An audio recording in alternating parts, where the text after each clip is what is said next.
Again, welcome to the first installment in our series entitled Achieving Excellence and Innovation in Family, School, and Community Engagement. I'd first like to thank our partners, the United Way Worldwide, the National PTA, and the PERC Technical Assistance Providers, the Southwest Educational Development Lab, and the Harvard Family Research Project for partnering with us in this effort.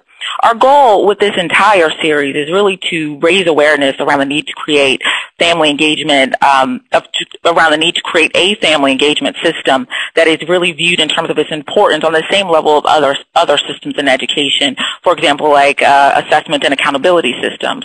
However, the purpose of this first webinar is really to begin conversations around changing the way that we think about doing this work and reframing our approach to family engagement.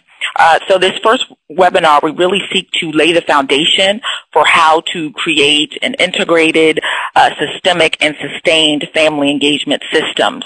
We hope to provide real-life examples of what it means to have an integrated family engagement system that's really linked to learning and aligned with academic targets or instructional goals.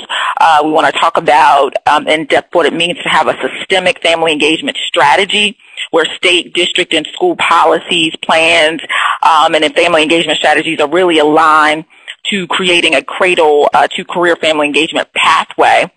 And finally, what it means to have a sustained family engagement strategy with an infrastructure and dedicated staff to implementing the strategy. So our presenters today will really contribute to this understanding and help to lay the foundation for this reframing, beginning with Jim Shelton, Assistant Deputy Secretary here in the Office of Innovation and Improvement at the U.S. Department of Education. Jim will provide some opening remarks and a context for how family engagement fits within the department's 4 areas of reform. Followed by Jim's presentation, I will talk a little bit about key definitions and specifics as it relates to what we mean by this reframing, if you will. Heather Weiss, founder and director of the Harvard Family Research Project, will follow my presentation with a discussion of the use of data to support family, school, and community engagement. Nina Sazer-O'Donnell, Vice President of Education at the United Way Worldwide, will talk about the United Way's efforts to help communities, schools, and families promote student learning. And finally, we will conclude with a presentation from Ron Meir of the Iowa State PERC and RM Consulting. He is joined by Danette Rittman, an elementary school principal, who will discuss family engagement strategies implemented at her school that really fits this framework. So with that, I will turn it over to Jim Shelton for remarks. Good afternoon. First, I want to reiterate the thanks to all of our partners. I won't name them all, but we think it's a critical opportunity for us to actually change the dialogue around family engagement, raise it to the level of importance that it ought to have, and make sure that we are sharing the best of the field in terms of what we know about what can be effective. The webinar series is going to focus over time around a number of issues. In particular, we're trying to make sure that we reframe the role of parent engagement. It's actually not a reframing. This is something that you as people in the field know very well. The parents have a variety of roles, whether it's as partners in learning, where we are better enabling parents to support their children's learning at home and in school, and making sure that we're following the research that suggests the various ways in which parents can play very effective roles in that.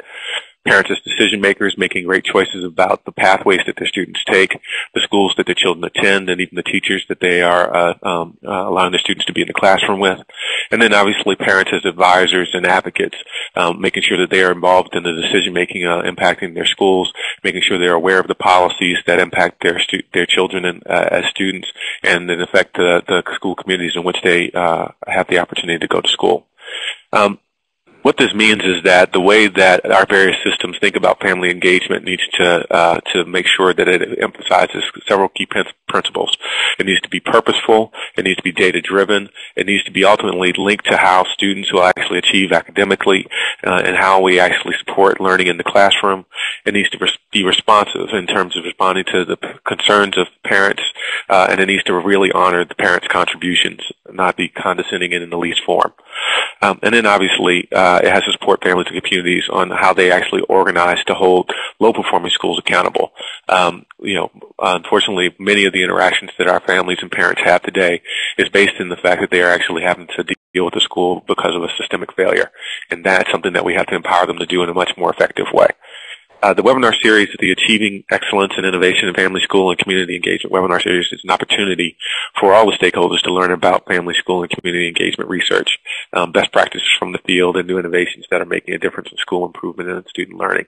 The leading practitioners that have agreed to participate, whether they be policymakers or researchers or people who are actually doing the work day to day, will be sharing real-life examples from the field about what it takes to do this work effectively. Has created an incredible opportunity to transform education in this country.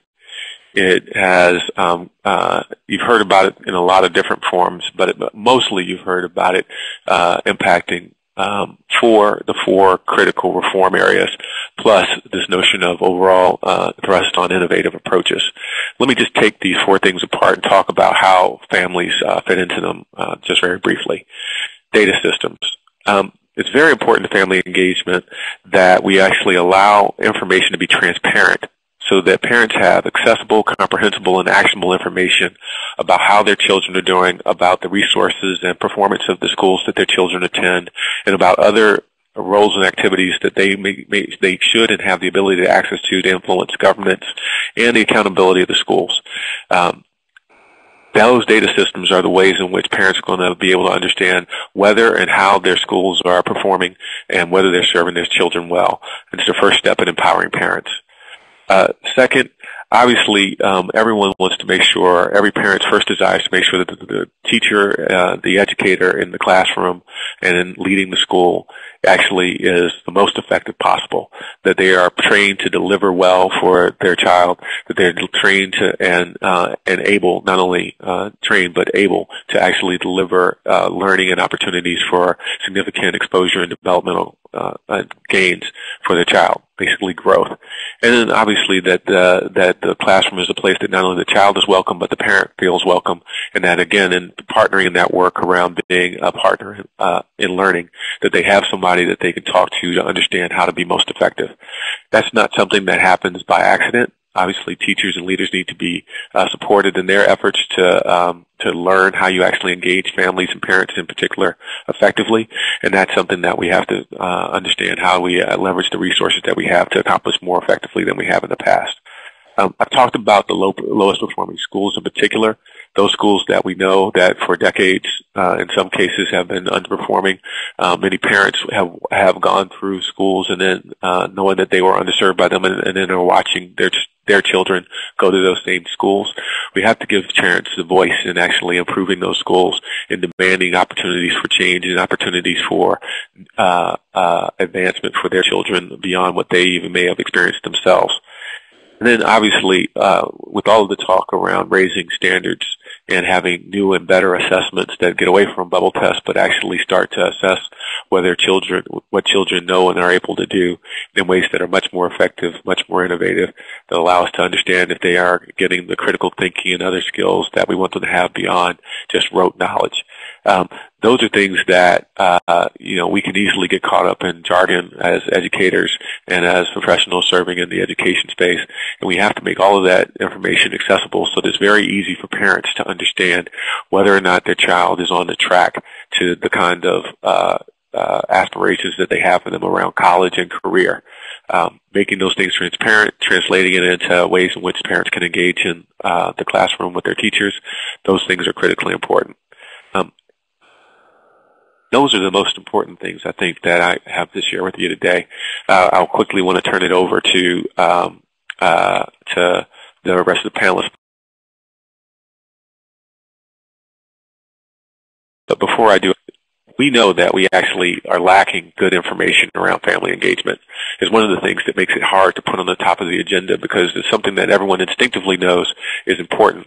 but we haven't actually tracked the data in a way that allows us to make a clear argument about what are the indicators of success for family engagement, and how do you know that it's ultimately resulting in better outcomes for students. What is the evidence around the most effective ways to engage families, and how do we actually adapt that for the different communities and especially the different school circumstances that they face? How do those translate into best practices, and how do you actually ensure that people, when they implement those practices, are done with the know-how to do it effectively and with fidelity? And then finally, the thing I talked about most is the lead educators, whether it be classroom teachers or leaders of schools, how are we training them to actually implement these strategies and to perform and behave, frankly, in a way that actually supports this kind of vision of family engagement? With all of that, I know that the panelists today are going to be qualified to start to answer those questions, and we appreciate everyone who's shown up today to share and to learn. Bye-bye. Thanks, Jim. So Jim has really laid out challenges that we must address as a field in order to be successful in this work. And these challenges really force us to think differently about what we're doing to engage families, schools, and communities. And essentially, this is what this reframing is all about, changing the way that we define family engagement, our beliefs about family engagement, and just basically how we do family engagement. So in taking a step back, given what we need to change the way given the fact that we want to focus on reframing the conversation around how we do business, we need to talk about, what is the goal? What is the goal for reframing? What is the goal in our work with parents, in our work with schools, school staff, teachers and principals, district staff? Just what are we aiming towards? And so we've identified a twofold goal, if you will.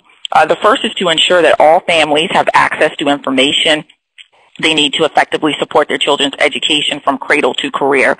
And so when you look at this goal, it appears to be narrow in focus for what we want for parents, but it's not really, it's a starting point for the reframing conversation. So we're starting here because we want to make sure that everything we do around family engagement is purposeful and is driven by data, driven by school data or student performance data. And so the second part of that goal is to ensure that schools and districts have the infrastructure and capacity to develop systemic family and community engagement strategies that are aligned with instructional goals. And this essentially means that we provide our school and district personnel with the needed professional development and technical assistance to better enable them to create systemic family engagement pathways and strategies. So considering the goal that we've just talked about and what the research says about family engagement, we know that from cradle to career, effective family engagement is not a one-time program. It is not an add-on service or choice of a good school, but rather a set of day-to-day purposeful practices, attitudes, beliefs, and interactions which support learning at home as well as at school, during after-school activities, and during the summer. So what we're really talking about here is moving away from random acts of family engagement that we cannot tie back to or link to school data. That means moving away from a focus on math night or spaghetti dinner just to see how many parents we can get out at the school. So this reframing is really about purposefully creating strategies that are data-driven and are linked to learning. Additionally, new evidence about family engagement finds that school improvement requires systemic work on multiple fronts. Parent and community involvement in a recent study has been considered to be one of the key essential supports to turning around low-performing schools. So when you have systemic and sustained family engagement coupled with efforts to transform schools and to educate students, it leads to better pathways for graduation in college. So we've talked a lot about what family engagement is not. Now I want to turn our attention to discussing what is effective family engagement. What are the components of an effective family engagement strategy? And the first is that it's really a shared responsibility. It's co-constructed by the family, the school, and the community. It's a shared responsibility in which the school and other community organizations are committed to reaching out to engage families in a meaningful way. in a meaningful way. But the second part of that is that families are also committed to actively supporting their children's learning and development. The second part of this definition is that family engagement is continuous across a child's life from cradle to career. It begins in early childhood, and it doesn't just stop there, and it continues throughout college and career development. And finally, family engagement, effective family engagement, is really enforced everywhere learning takes place. Family engagement is carried out at home and in the community. And so given this definition, we're no longer just concerned with getting parents in the school building, but rather we're more interested in ensuring that everyone, family, school, and communities, are all committed to this work, and that it's continuous from birth through college, and that it can really take place in all settings, so not just in the school building.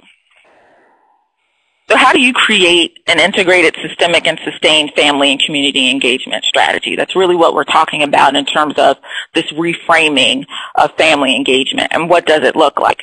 And so we've outlined at a minimum things to consider when trying to create an integrated, systemic, and sustained family engagement. And the first is really the creation of systemic policies and plans and strategies at the state, district, and school level from cradle to career that really do create a family engagement pathway. The second is having dedicated staff at, again, the state, district, and school level to family, school, and community engagement to support the creation of an infrastructure for family engagement that can be sustained and really institutionalized. The third is focusing on capacity building at all levels, again, the state, district, and school level, to support the development, implementation, and assessment of systemic family, school, and community engagement. Few teacher preparation programs include instruction on how to partner with parents and the community to improve student achievement. So this is definitely a need.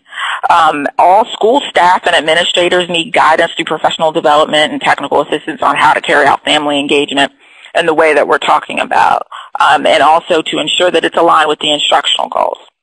The fourth thing is really focusing on making individual and school performance data accessible, understandable, and actionable to link the engagement with the instructional and school improvement goals. And we've talked a little bit about that before.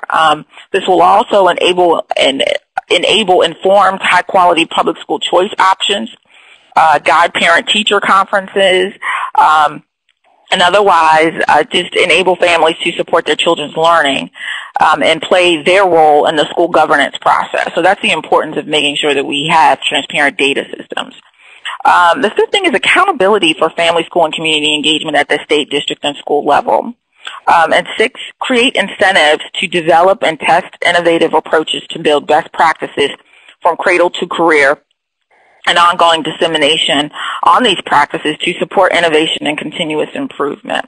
And so when you take a look at these with these considerations, they may seem complex, but they're really quite doable.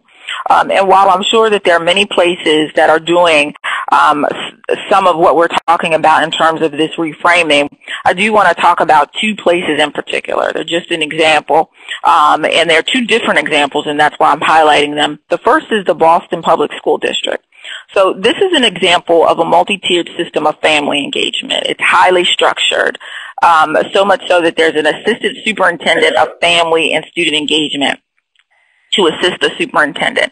And this really helps to ensure that family engagement is seen as an integral component of the district's blueprint for school reform, and that it's not considered seen as an add-on initiative, and that that's not really related to student achievement or other school improvement efforts. This office is responsible for coordinating both district and school level engagement strategies and not necessarily for directing the school's family engagement efforts. The office's role is essentially to build the district's capacity to support the schools in conducting their own family engagement work. All of the district staff district's family engagement strategies are aligned with academic targets, again, to just ensure that it's not an add-on and that it's not a special program, that's not connected with the instructional practices or student learning. The interesting approach that the interesting thing about Boston's approach is that they really do market family engagement as a strategy for improving student outcomes through increased attendance, decreased suspension rates, and other indicators that are clearly linked to student achievement. And so they recognize the difficulty in creating a direct causal link between increased family engagement and student achievement, and instead market family engagement around these outcomes. The district also has other family engagement strategies sort of geared towards conducting outreach to parents and conducting workshops, but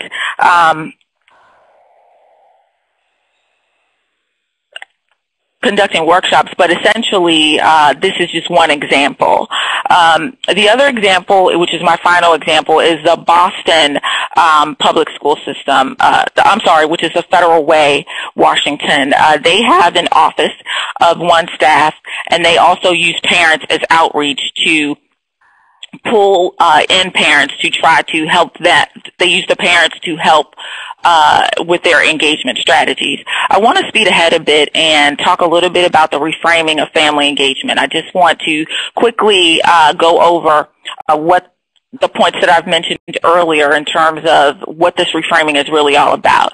Moving from an individual parent to a teacher's job to a shared responsibility, moving from random acts to a systemic approach, from events to results-driven, from add-on services to purposeful connections, from compliance to focus-driven, and from limited data to a transparent data system. And so we do have a polling question that I would like for you all to consider as I prepare to turn over to Heather Weiss, who will talk about data and using data to inform our family engagement strategies.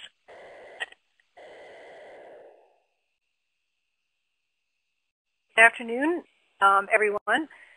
Heather Weiss. My goal in this presentation is to try to get you excited about data, to provide some examples of places that are using data in the ways that Jim and Anna suggested, and to whet your opportunity to learn more. The third webinar in this series, in fact, is going to focus on how we increase data use as a key element of effective family and community engagement strategies. I think right now we're in an incredible position to leverage the investments in data that are being made nationally. The estimate is we've put $1 billion in now to build data systems, and we're on track to spend $1 billion more. The Data Quality Campaign estimates that by 2011, all states will have longitudinal data systems that track performance from year to year. And as you've heard, there's a high priority at the department in getting and using data to support education improvement. Having said that, as my next slide will suggest, at this point, we're not routinely using data in ways that build and support effective family engagement. So we are not at a point where we're giving families understandable data about their child's performance. Hello? You're fine, Heather. Okay, sorry. We're not at a point where we're giving families understandable data and actionable data. They're not getting data on the school's performance in ways that enable them to work with the school effectively to embed family engagement as a key part of the school's overall change and transformation strategy. And data are not routinely used to inform data-based parent-teacher conferences. Having said that, we are really at a point, I think, of opportunity where the national investment in data really provides an unprecedented opportunity to innovate and provide accessible, understandable, and actionable performance data that's going to keep kids on the pathway to college and career. And I want to talk about a couple of places, and a couple of design principles, if you will, that are informing the development of smarter data systems. And I would turn your attention to work the education sector is doing in an ongoing way nationally around data use. And they're encouraging the movement from instructional to learner-centered data systems that focus on actionable data that teachers, families, students, and after-school programs and others can use on a day-to-day basis to support kids' improvement and staying on the pathway to graduation and to college readiness and career. They're also encouraging systems where data flows across institutions, all of the partners that I just described, and the creation of information and tools that support day-to-day practices of data use and provide information about ways that students, teachers, families, after-school providers can work with students to improve their performance. So we're beginning to develop data systems based on those kinds of principles that create huge opportunities for family and community engagement. And I want to briefly describe three really interesting efforts. We don't at this point in time have full cradle-to-career data systems. It's an aspirational goal, but we do have good illustrations of innovation going along the way. As my next slide suggests, there are innovative efforts in early childhood, in middle, and also in high school. And the three that I would point you to, and there are links so that you can follow up, those of you that are interested to learn more about these things, are Save the Children's Early Steps for School Success and two programs that are going on in New York City. With respect to the early childhood work that is being done through Save the Children at multi-sites around the country, what they provide are individual plans for the child and then a portfolio of the child's work. They provide regular feedback on the child's development every 2 months with ideas about how parents can support the child's development. Parents then take that portfolio to pre-K as an introduction to them and to their child for the teacher. And by this point, the parents have learned how to partner with the teacher or the home visitor or early childhood provider and have the expectation that they will have data-driven discussions with the teachers and get regular information on the child's performance and what they can do to support it. So I encourage you to take a look at what SAVE is doing with regard to this. I think some of the most interesting work that's going on around data use in the country is being done in the K-12 system in New York City by the New York City ERIS Parent Link system and New Vision's ninth grade parent involvement to college readiness. Both of these efforts are piloting and learning from substantial outreach efforts to engage low-income schools and families in getting and using data to support their child learning in and out of school. Each provides attendance and selected performance data to families on a regular basis, and I think their experience has a number of lessons for us as we try to design these. Now, my next slide really lays out what New Visions is doing in New York, and I have to warn everybody that I think I win the prize hands down for the worst PowerPoint slide in the whole deck in this webinar. But I'm putting it up here to really whet your appetite to go to the New Visions website and also to look at a case that we'll be posting up on the Harvard Family Research Project website next week that goes in depth in what New Visions is doing. I've chosen the New Visions example because they have integrated accessible, understandable, and actionable performance data into the core of their work to get kids to graduate from high school and to be college ready. They're focusing their parent engagement efforts on the ninth grade students and families because that's a key point because kids tend to drop out shortly thereafter. So they're really focusing on that ninth grade period. They believe that at home, parents need to be able to monitor the academic progress of their child as well as have access to in-school and community-level resources to help each student meet his or her academic goals. They also believe schools need to develop the capacity to provide families with timely, action-oriented student performance data, and that includes information on how the child is progressing toward graduation and post-secondary education benchmarks, as well as grades, attendance, homework assignments. And for this to happen, teachers and other school staff need to clearly communicate academic expectations and post-secondary education goals and provide parents with regular data on a regular basis. So you see in terms of this slide with their theory of change how central parents and teachers are together to ninth grade student success. On the lower left-hand side, you see how they're building school capacity, and on the lower right-hand side, you see some of the things they're doing and some of the tools and information they're providing for parents that will give them the kind of regular information about what schools expect and their young person's performance on key measures. Now, the next slide is one of the tools that New Visions has provided. And you see in this tool, first of all, it's color-coded. A parent can see immediately the child's progress. Green is obviously good, yellow is warning, red is we've got some real problems here. They put up key leading indicators, the required credits accumulated on the left, attendance data, and then the young person's progress on the New York State Regents. And then if you go to the next page, what they also do is then key in, as you can see on the lower right, things that need to happen in order for the young person to stay on track. So in this case, this young person needs some additional support, credit recovery assistance, opportunities to go to after-school tutoring and perhaps an after-school program in order to get some remedial help so that they can stay on the pathway to college and career readiness. So I put this out because this is the kind of tools that are being developed around the country. You'll shortly be hearing from Nina about work that United Way is doing with AT&T support. And in Nevada, there is an opportunity or a community there where the PERC, the United Way, and the school are developing something that is not dissimilar to what New Visions is doing in New York. So this kind of idea about how we put together data to support this is being traveled across the country as organizations like United Way pick it up. I think we're in the early stages of this effort, and there are a set of lessons that are emerging, particularly from the New York work, and that I think will be emerging from other places as we proceed in these kinds of innovations. The lessons I see are the importance of principal leadership and commitment to using data, the importance of involving families and helping to design these tools and design the ways that they're going to be engaged around data in support of keeping their young person on the pathway. I think it requires dedicated district staff and school staff.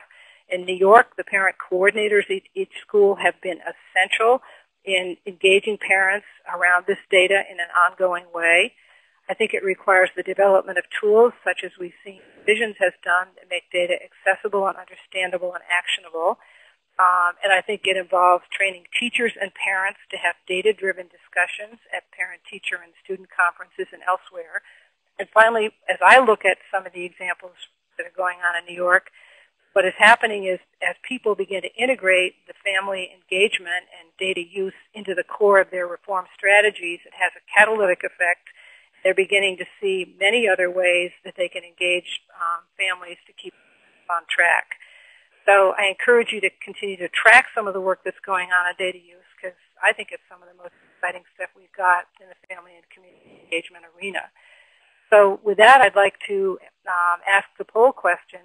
Has your school or district taken steps to make student data accessible, understandable, and actionable so families can use it to help support their children's academic success? And everybody can go ahead and answer the polling question. We'll broadcast the results.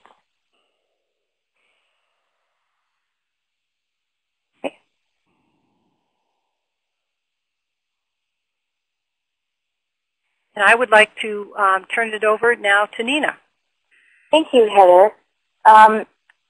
Some of you may know or some of you may not know, but United Way set out some very ambitious goals to work with partners at the national, state, and local level to accomplish needed improvements in education, income, and health. In education, United Way challenged our entire system across the country to work with their partners to cut the dropout rate in half by 2018. And we know that in order to do that, community efforts must be systemic. They must look at entire systems, not just one system. So the efforts must include schools, communities, public policy, and very importantly, families.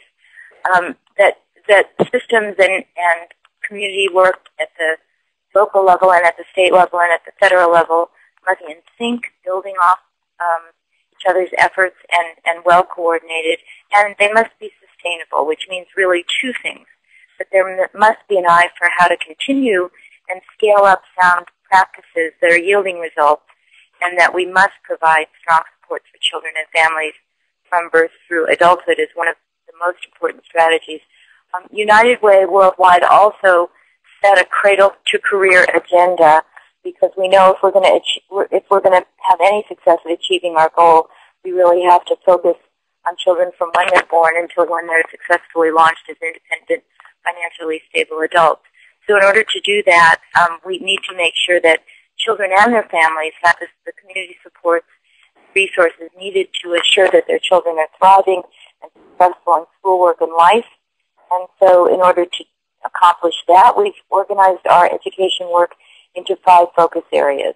And we're encouraging United Ways to work with their partners in communities all over the country on making sure that kids are ready to succeed when they get to school, making sure that they can read proficiently as in the 4th grade, and making sure that they make successful transitions into from grade to grade and out of middle school, that they graduate from high school on time ideally, and that they actually complete post-secondary college or training of some sort.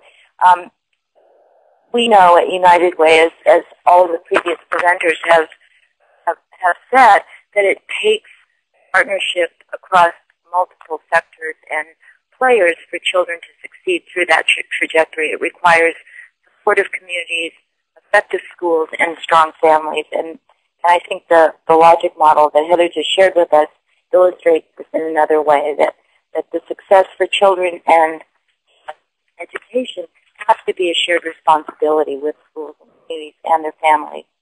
And we believe absolutely, and as you've heard, research clearly shows, that parents really are the most important teachers in their children's lives across the lifespan or across their childhood and youthhood.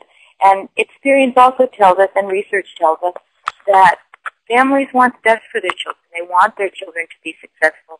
They need knowledge and tools to do that throughout their children's learning career. The United Ways have been changing their focus a bit, and we have quite a number of assets to build on to bring to this work with our partners and again, our partners at all levels. So we are a national network. We are 1,300 United Ways around the country with demonstrated success, mobilizing communities to change lives. We have a diverse array of national, state, and local partners who provide knowledge, expertise, resources, and tools for change. And we have the ability to engage the public, engaging both individuals and organizations, tapping into champions to make things happen. United Way has an unparalleled network of volunteers, more than 11 million community and business leaders, and more than 500,000 workplaces where often parents work who want to do more than write a check. So we stand ready to marshal those resources towards helping students succeed and helping parents that happen with their kids. United Way has a long history in early education and has done some work on family engagement around school readiness. Fortunately, AT&T, under their Aspire initiative, also has a strong commitment to ensuring that students graduate from high school. And in partnership with the Harvard Family Research Project, we are working to develop family engagement strategies specific to high school students at risk of dropping out or not graduating. We're starting with an outcome-focused planning process in each of the 15 communities, the outcome of which is to develop community-wide, research-based family engagement plans specific to families of high school students. And these plans are due in late May. They need to be participatory, inclusive partnerships with community-based groups and schools. They need to focus on students at risk for dropout and their families, and students and families are engaged in the planning process for this work. We've also brought national expertise to the table. I mentioned the Harvard Family Research Project to make sure that we're doing this work in alignment with current research. Then each side had to pull and analyze the data in their own community. And we've been doing evaluation in this project from the beginning, knowing that there isn't a lot of good data. We want to contribute to a better data set. So local evaluators are documenting and tracking progress in each community's strategizing. So they've been convening school and community partners, defining the school population that they hope to affect. They've been aligning and identifying student, family, school, and community outcomes. They've been connecting outcomes and strategies and and gathering baseline data. In addition, we've been operating a learning community with the sites to help share what's being done in ways that will lead to shared learning for the whole United Way system so that we can scale this work nationwide very quickly. We know that United Way can really help communities, schools, and families. We are thrilled to be in this work because we know it's essential to students succeeding, to families being financially stable and healthy, with core to our mission. And we are thrilled to partner with the partners on this call and with probably many of you out there listening in.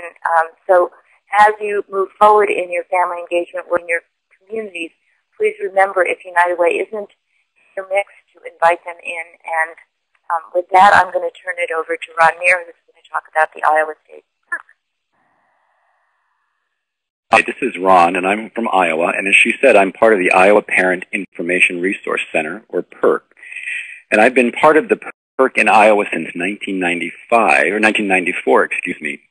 And that's the PERCs are federally funded projects funded by the U.S. Department of Education.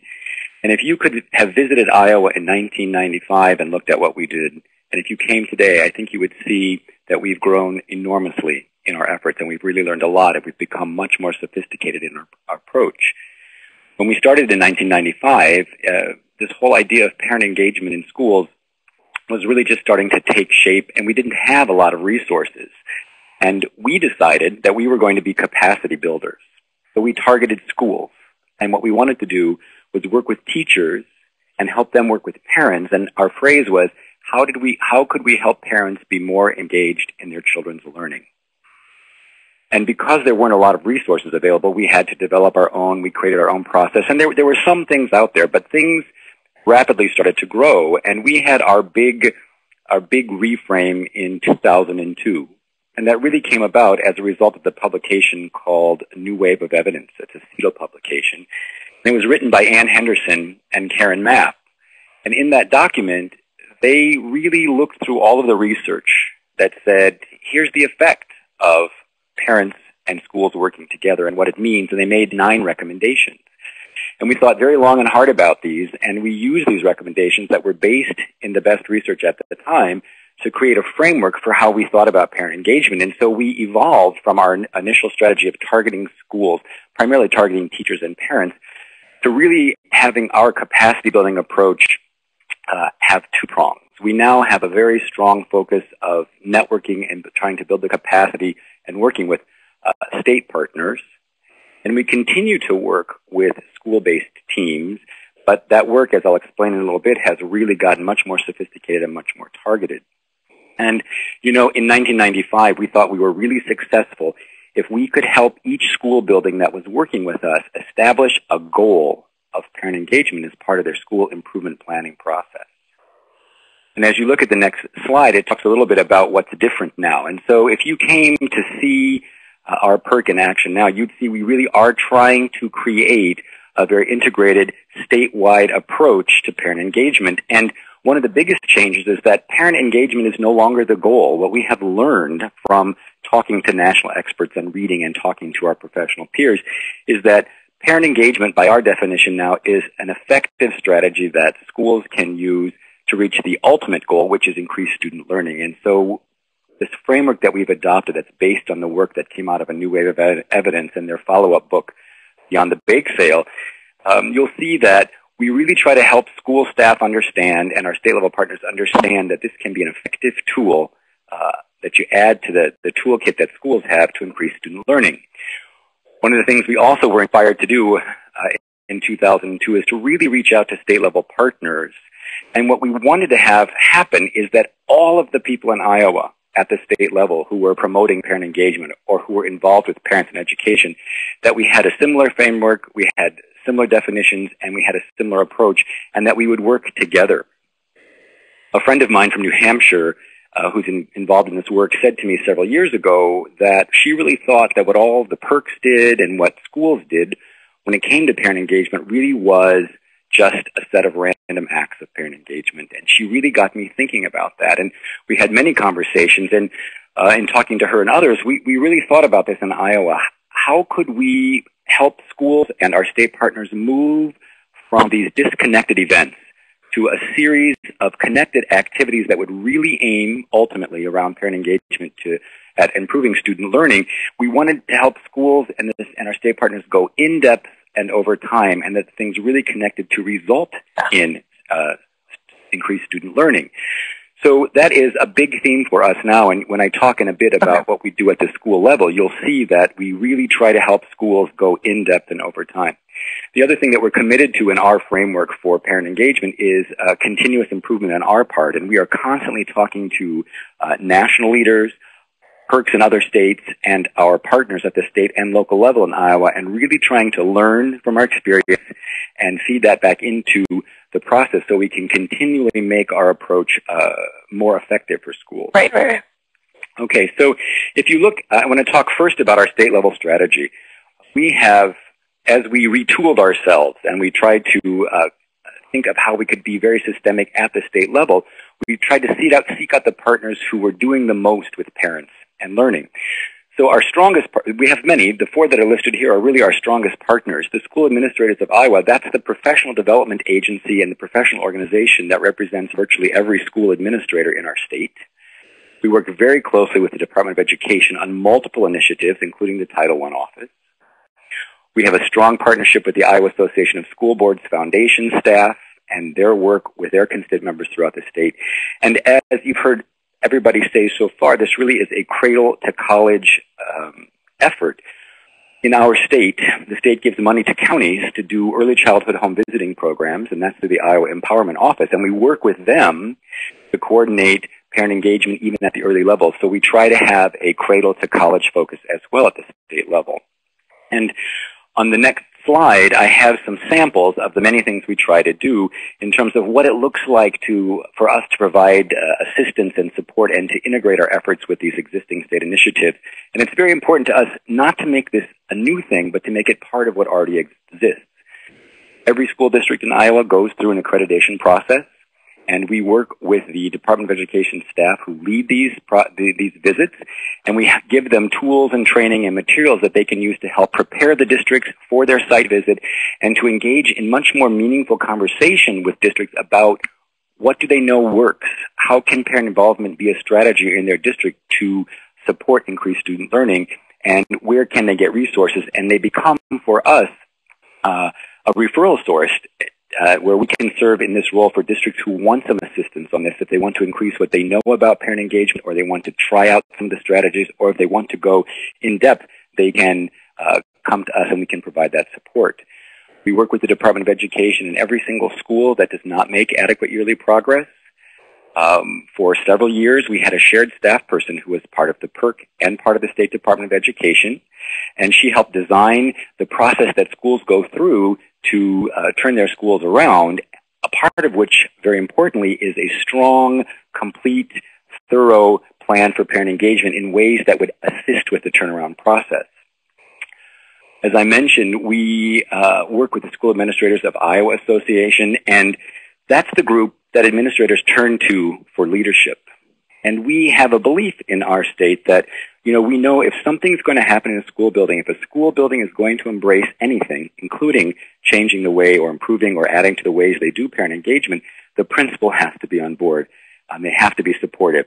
And we thought that if we went to the organization and we partnered with them, and that organization would say to its constituent members, parent engagement is something that's important, it's an effective strategy increasing student learning, you should think about it, here's information about it, you should do it, that would really help us as we went to schools and said, let us support you in these efforts.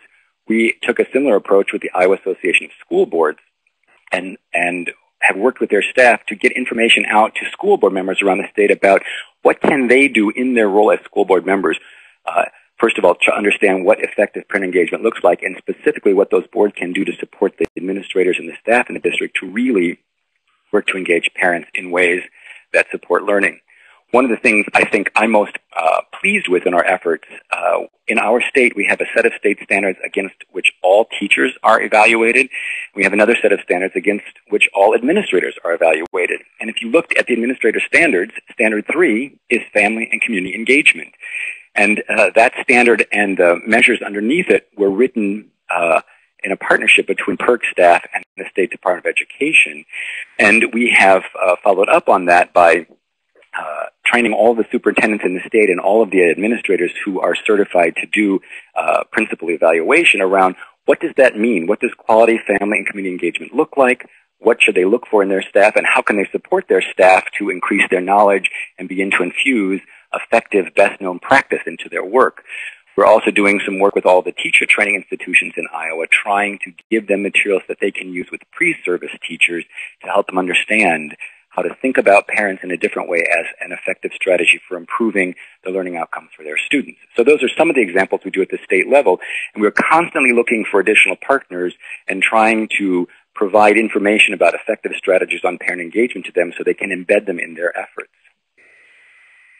One of the things that happened as a result of our big transformation in 2002 is that we really changed how we work with schools.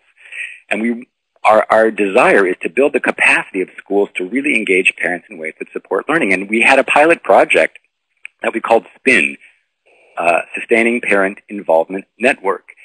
And through this process, we brought teams of educators and parents together, and we trained them in our framework, helped them understand why this is a good idea, what the research says about why it works, and gave them ideas about what they could do. And then we assisted them, both with training and some resources, to go out and building by building develop their own plan for how they might change the way they engage parents. And what we learned in that process is that some schools did a phenomenal job of structuring a plan that really helped engage parents in multiple meaningful ways. But we also saw that many of the schools struggled and had some difficulty. And our big learning was that for schools throughout our state to really do this well, in addition to the framework that we had, we needed to give them some sort of a structure to really help them engage in in-depth activities over time, because we knew that the activities had to be connected to each other and had to hit multiple levels. We looked around the country and tried to find structure, and we found in Illinois, at an agency called the Academic Development Institute, a program called Solid Foundation, which provides us with the structure, and we have married that structure with our efforts on having this really nice framework to support schools through an enhanced process that we call iSPIN, the Iowa Sustaining Parent Involvement Network. And if you look on the next slide, you'll see the 6 areas that we help them focus on. You've heard all the speakers stress the importance of data, and this is really a data-driven approach. It starts with forming a team of parents and educators in equal numbers, parents who represent the diversity of the staff, or the diversity of that school, whatever it may be. And they begin by collecting data from parents, teachers, and students. And data feeds into all the conversations they have. They engage in a 2-year process with us. They meet twice a month. And we lead them through a series of conversations. And we require what they talk about, and they're able then, we don't require what they answer. They're able to look at their own circumstances, see what's important to them.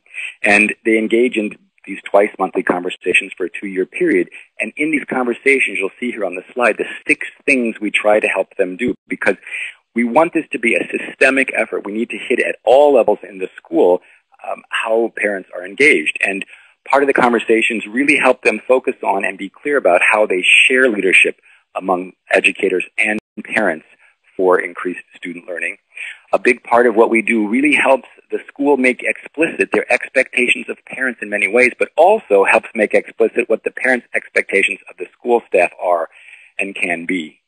We help schools spend a lot of time clarifying policies and practices that promote parent engagement.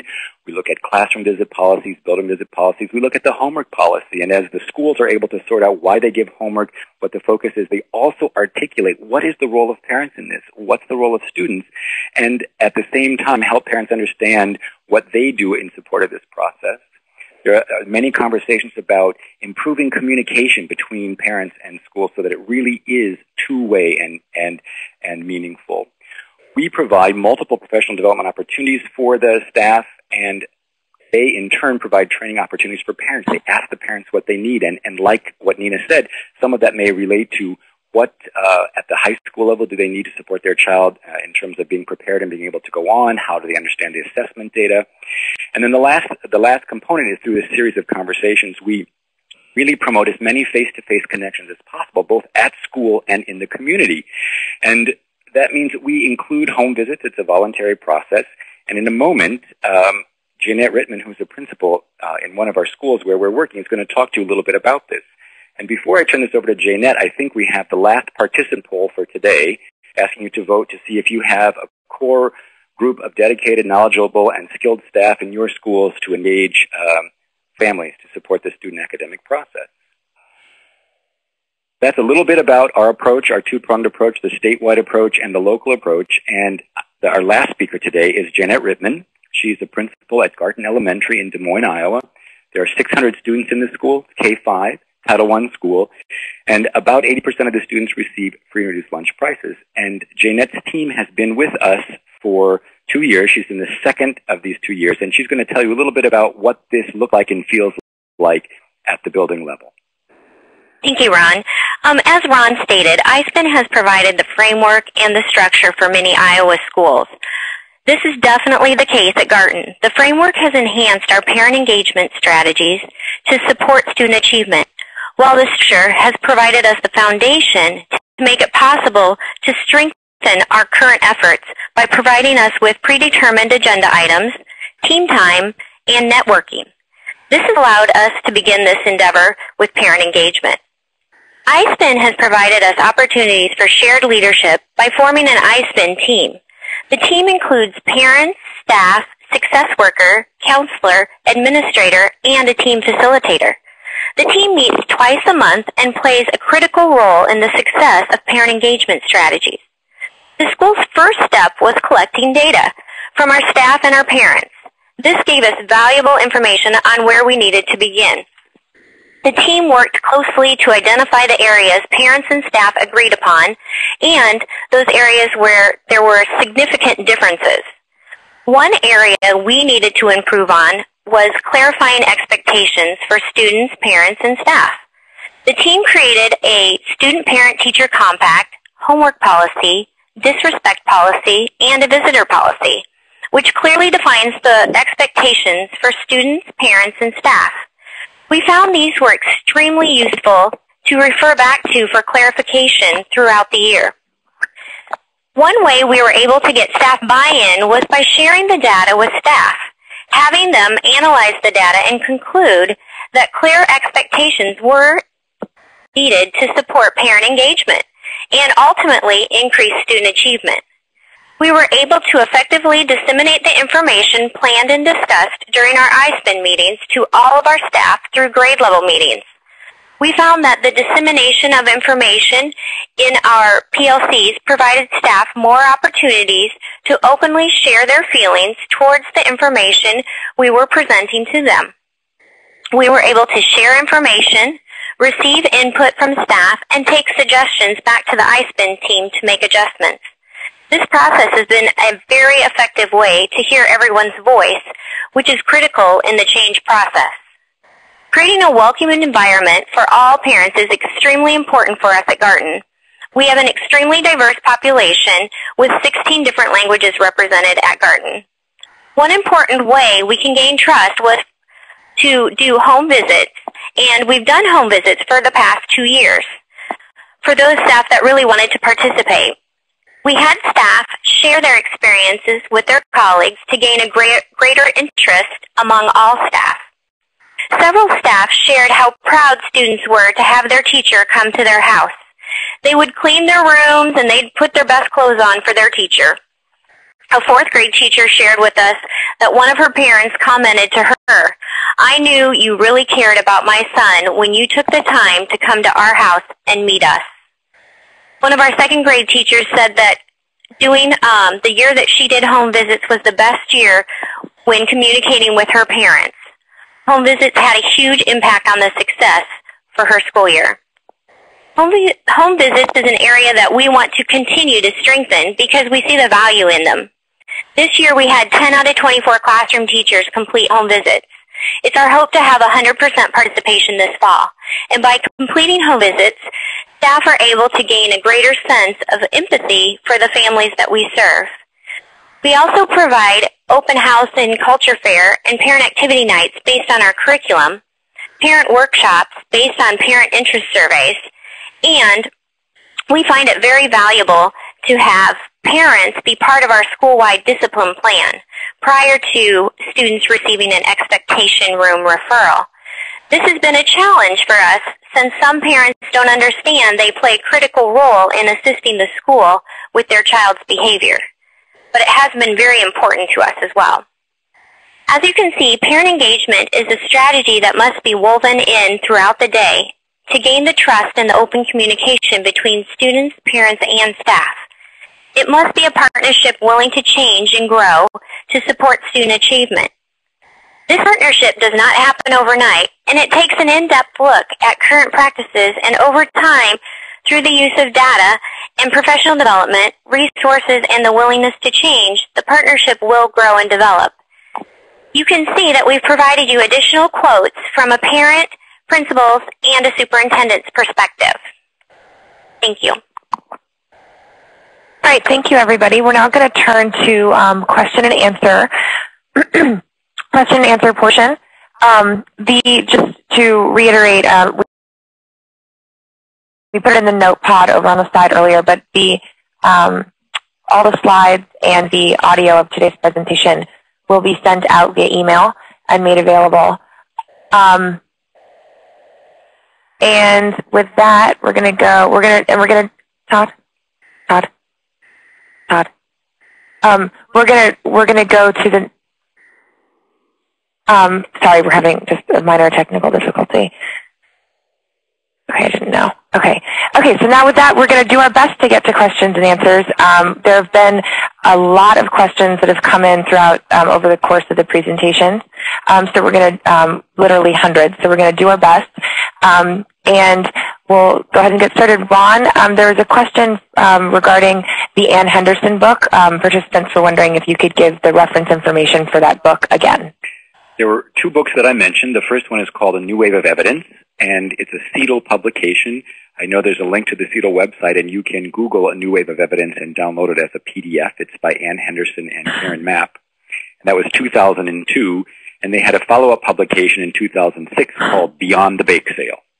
And you can Google that and find that on Amazon.com. Okay, great, and thank you. And Nina, somebody was wondering, what are the 15 communities in which United Way is doing the AT&T work?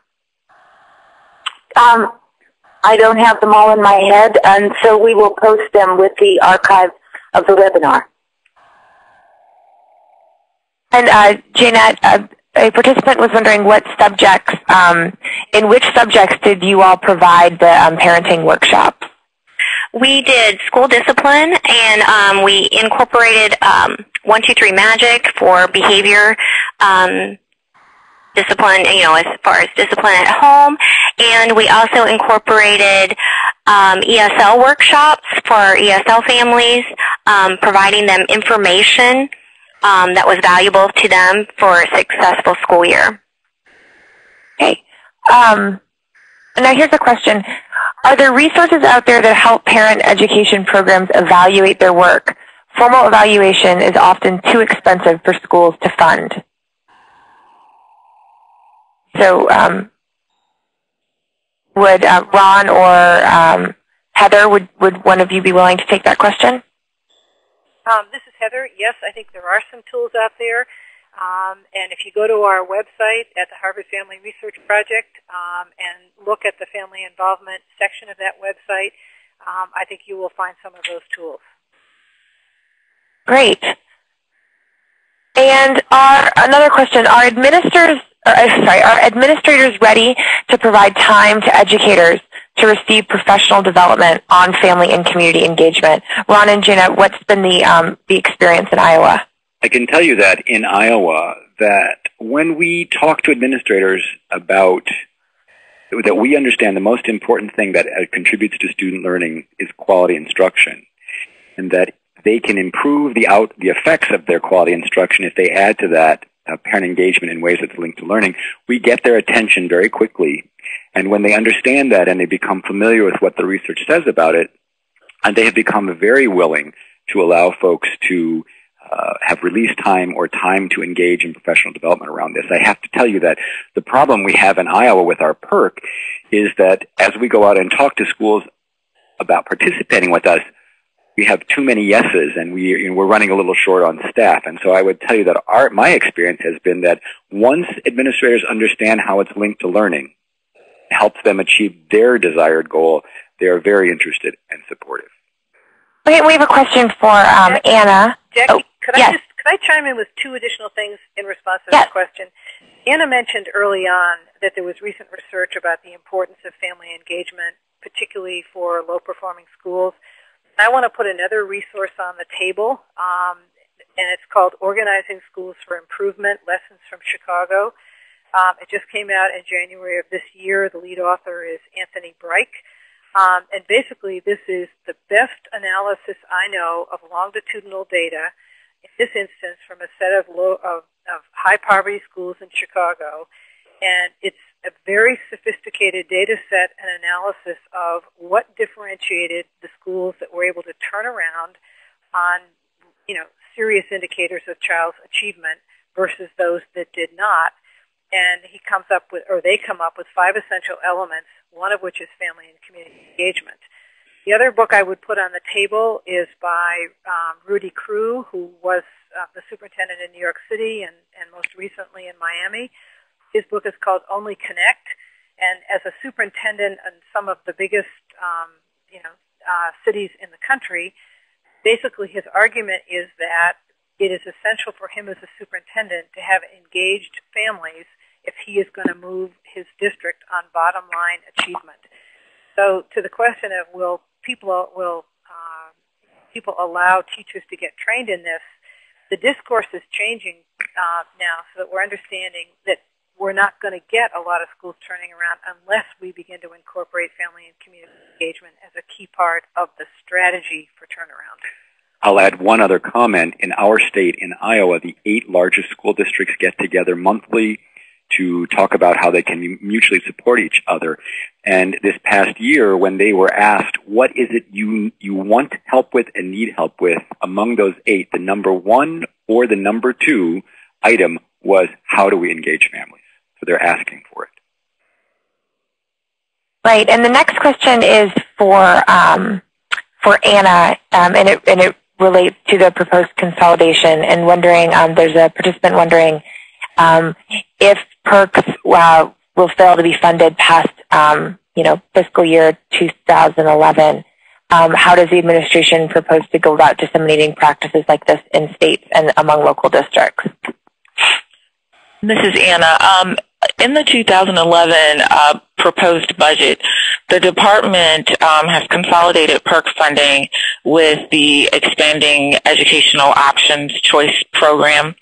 And under that program, there will be funds, national activities funds, set aside to continue funding parent engagement strategies. So there will be money available to continue funding some of the strategies that were funded under the PERC program. Great. Question to Ron. All the partners in your group reflected from the school community, or I guess were reflections of the school community. Do you have any parents or community-based organizations as partners? And also, I was curious to understand, how do you draw on parents' cultural capital to inform you in helping advance student achievement? Okay, I've made a note. That's a long question. I'll see if I can do my best to answer both parts.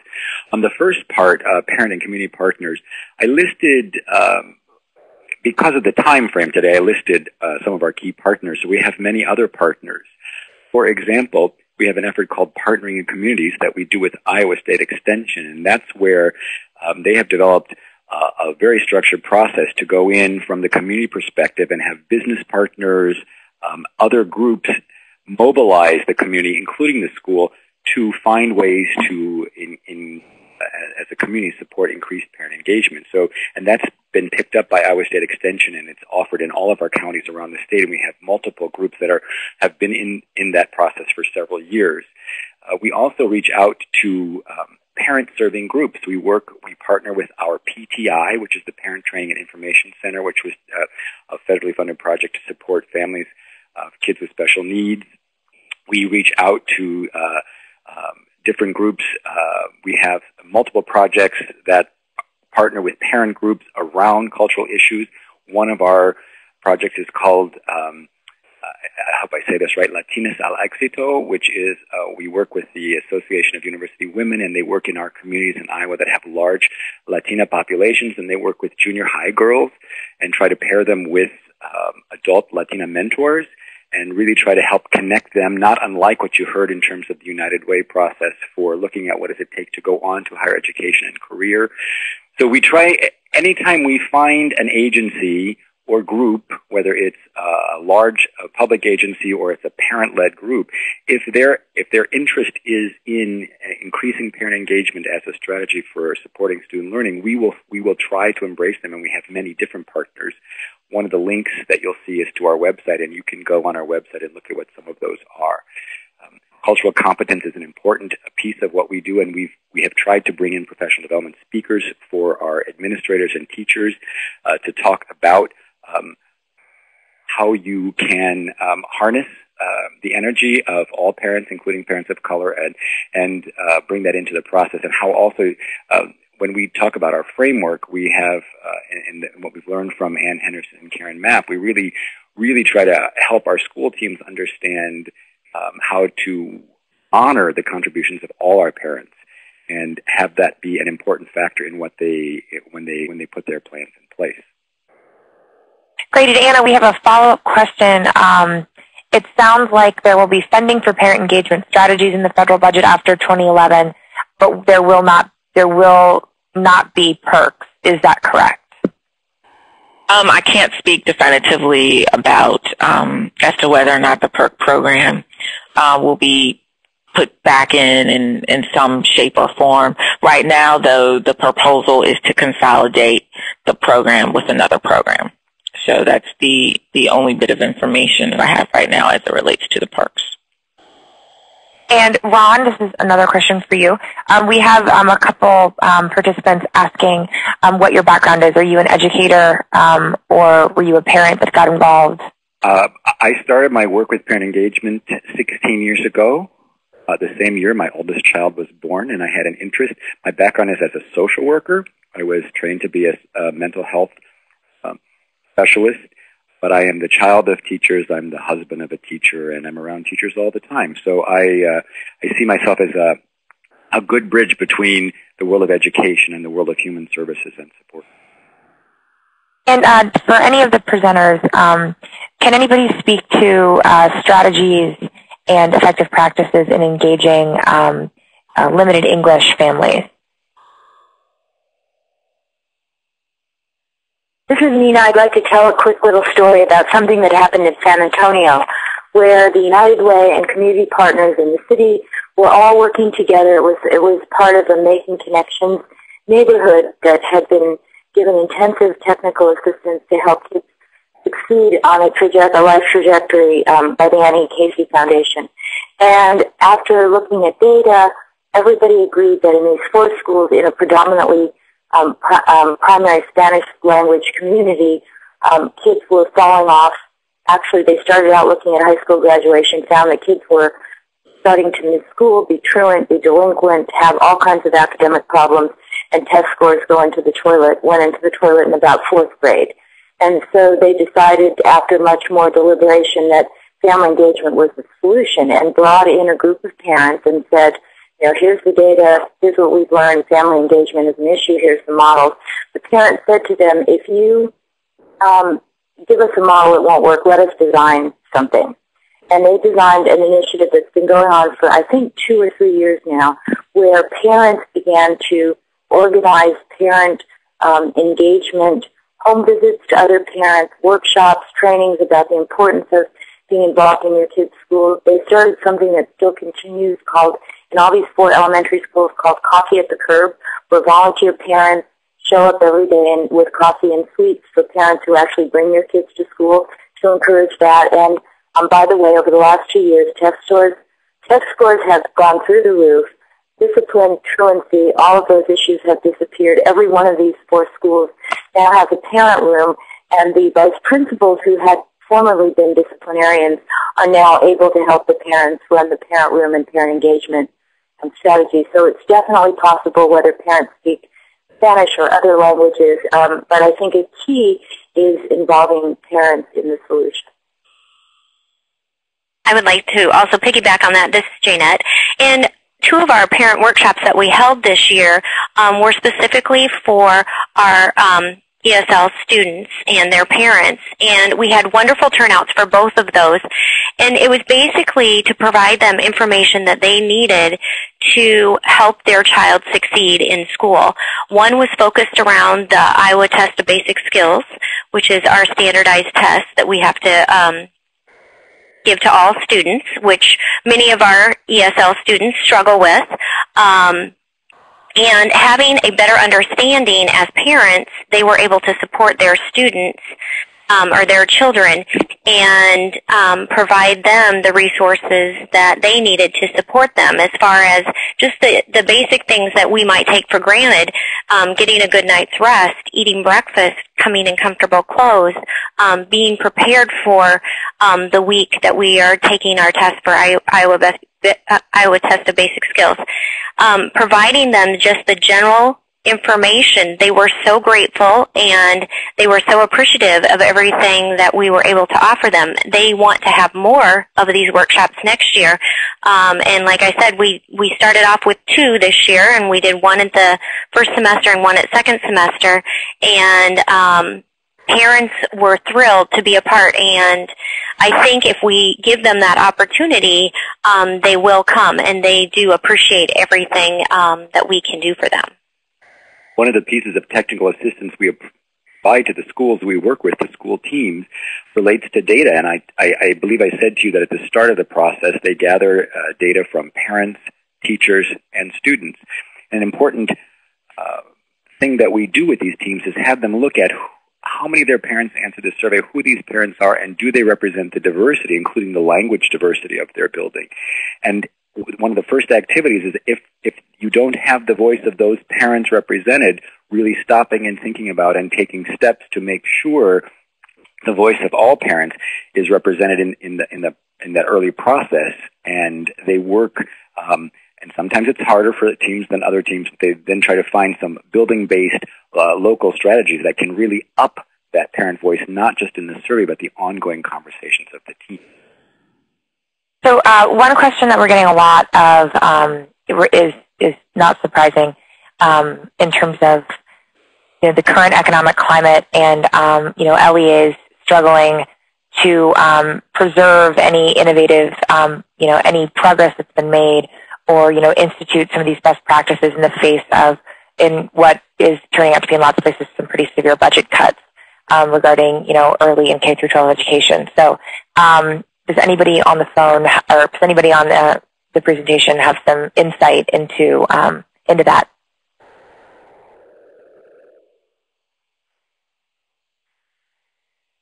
You mean insight in the sense of actions that one could take to try to do something about it? Well, I think not only actions to take to try to do something about it, but some strategies to get creative in terms of where you're looking for funding or maybe low-cost options or, expanding partnerships to leverage community assets that are there?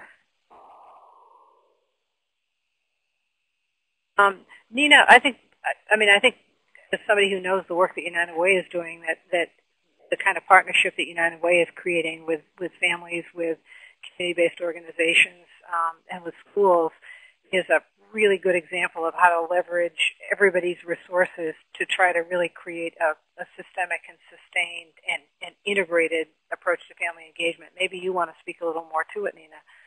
Well, I think Jackie actually outlined the strategies that have been working.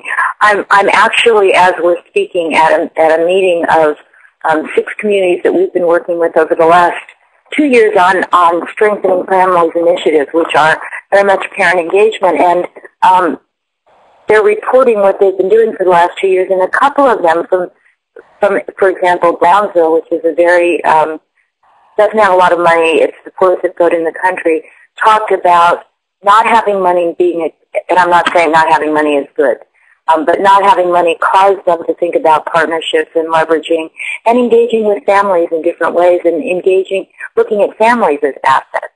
And so the other thing that I think is another way to think about this is in your state or in your community, if you got $50 million tomorrow for family engagement, what would you do with it? And sometimes thinking that through leads you to think about things that need to happen in advance of even having dollars that might be helpful or that might give you direction for where you could partner and leverage. And I think my other answer is that the kind of work that we're all collectively doing to both demonstrate effective family engagement work and to document it in ways that funders and other investors are going to be confident that the work is going to yield the results that are promised is ultimately going to help us all move forward with resources that we need.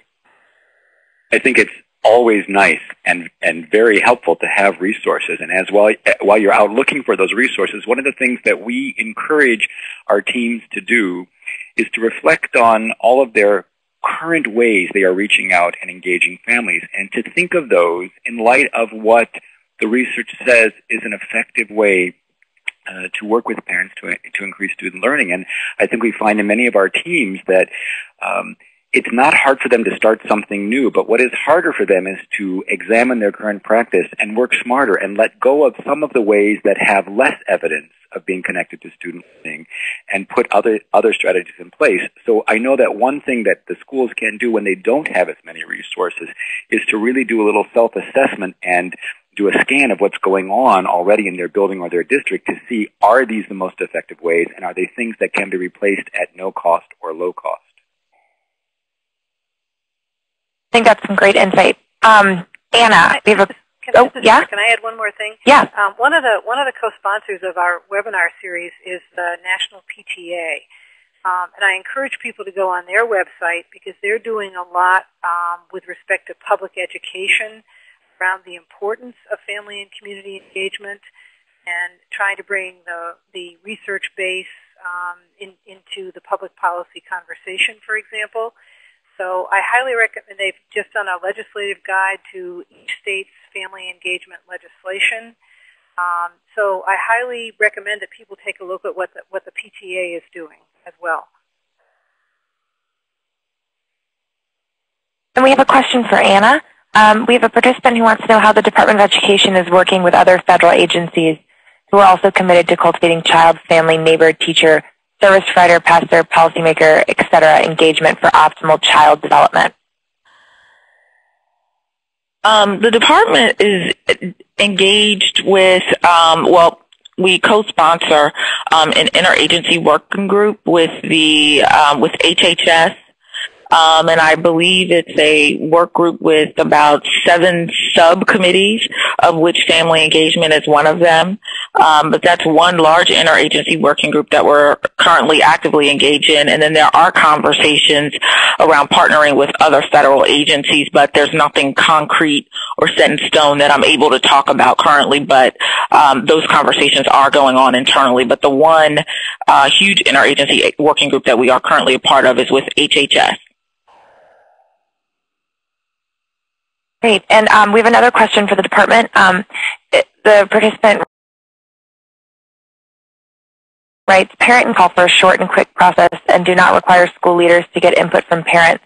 What policy language could be introduced in ESEIA to ensure that low-performing schools are required to work with parents and communities in the turnaround process and include long-term parent engagement goals as part of that turnaround plan? Right. Well, the department has issued a blueprint, which really highlights what some of the current thinking is around that. But in the future, we will be releasing more specifics as it relates to the reauthorization. And at that time, we'll be able to talk a little bit more about what the policy recommendations are. Great. And before we go, I wanted to check and see if there were any any questions from anybody on the phone. If you would like to ask a question, it's *1 on your touch-tone phone. And you may withdraw yourself at any time by pressing the # key. Once again, it's *1 to ask a question. We'll pause momentarily for questions to queue. And it appears we have no questions. Okay, great. So I think we can take just a couple more. We have one to the presenters. I don't know if this goes to Ron or Heather or Anna, but has there been any, Participant wants to know if there's been any discussion in about replicating the iSpin program that the Iowa PERC is doing, in other PERCs throughout the country? I can answer that. Okay. Actually, the process that I mentioned, the structure that we folded into our framework, was developed by a PERC at the time in Illinois. That was the Academic Development Institute. So it started with the PERC, came to us, and there are multiple PERCs around the country that are already using, we weren't the first ones to do it. We've taken it on a slightly different path by fitting it into our framework, but I'm aware right now of 2 other PERCs that are actively starting to implement the iSpin version, and this summer we are meeting with the folks from ADI and talking about that very topic. How can we support other PERCs or other organizations or schools themselves to be able to implement this process if they'd like to? It's very much on our mind, and we are working hard to promote that. Hey, we have one more question. Are there examples of educational service districts helping schools with parent engagement strategies, to any of your knowledge? I think the closest I know of, I think there probably are, but the closest I know of is in fact New Visions, which is a support organization in New York. It's a kind of an equivalent of that. And in fact, New Visions is obviously helping people develop their family and community engagement strategies. I think that would be a question that probably a number of the PERCs could also answer at some point. We might want to put it to them and post it on the post-webinar website, because I know from my experience talking to them around the country, a number of them are working with those groups. I can tell you that in Iowa, our educational service districts are called AEAs, Area Education Agencies, and they are strong partners. And the SPIN process that our iSpin grew out of was developed by one of those organizations and is still put in place. We partner very strongly with our AEAs, and we have AEA staff who work in concert with our program, not only on this school-based effort, but also on our early childhood efforts. Okay, with that, we wanted to thank all our presenters for today's webinar.